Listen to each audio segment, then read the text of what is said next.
Maraming salamat sa pag-imbita sa amin, Kapgan. Maraming salamat. Ganun din po sa mga kagawa, mga barangay officials at barangay staff. Alam kong excited na po kayo, pati ang lahat ng mga taga-barangay Santolan. Pero sa puntong ito, nais kong i-comment ang inyong barangay. Kayo po, mga nagtatrabaho sa barangay, dahil nitong nakaraang mga buwan, nakita natin ang improvement ng mga serbisyo ng barangay Santolan. Hindi lang po sa service center na ito. Bagamat napakaganda ng ginawa niyo po dito, yung dating bodega lang yata o tambakan, parang storage area lang o nagiging tambakan, na maximize yung lugar, na maximize yung barangay hall natin para gumanda pa ang serbisyo. Pero higit pa dito sa espasyo na ito na magandang proyekto, pati sa ibang mga bagay nakita po natin yung improvement.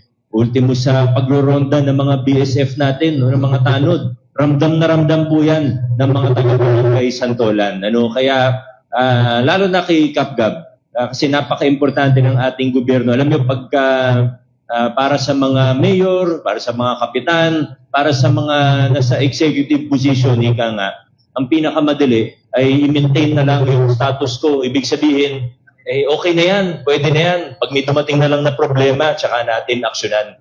Yan ang nagiging tendency. Kaya napaka-importante rin at napakaganda na meron tayong mga fresh na leader katulad ni Kapgab na napaka-aktibo at hindi nag-aantay ng malaking problema bago maging proactive sa trabaho. Kaya Kapitan Gab, maraming salamat sa iyong ginagawa dito sa Santolan. Pero syempre hindi po ito kaya ni Kapgab mag-isa. Kailangan po tulungan natin siya, kailangan po suportahan natin ang ating maaaring nanggaling tayo sa iba't ibang politika, iba't ibang kulay ng politika, pero importante po na nakikita natin maganda ang ginagawa ng ating kapitan. Suportahan po natin. Alam mo, nakakapagtaka minsan, tawanan na lang natin. Minsan, pag talagang may maling nangyayari, kahit ng mga nakaraan, pag may maling nangyayari, takot magsalita ang ibang mga tao, ayaw magsalita ang ibang mga tao. Pero pag nakikita na maganda yung ginagawa, minsan dun pa maraming nagsasabi ng kung ano-ano na tungkol kay Kap o tungkol sa ibang di ba nakikita po natin yan.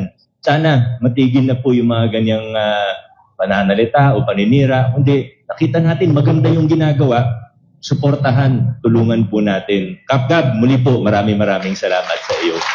At sa lahat po ng mga taga Santolan, hindi lang sa staff, kundi sa lahat, sa buong barangay Santolan, sigurado po makikinabang ang mga taga Santolan po sa proyektong ito at nakikita ko marami pang parating pa na proyekto. Sa Ilaya, sa may health center, di ba, may project din kayo. Excited, mag-a-attend din talaga ako doon. Para rin sa para alam lang po ng lahat. 6:45 AM, nandito na po ako, Kapgab,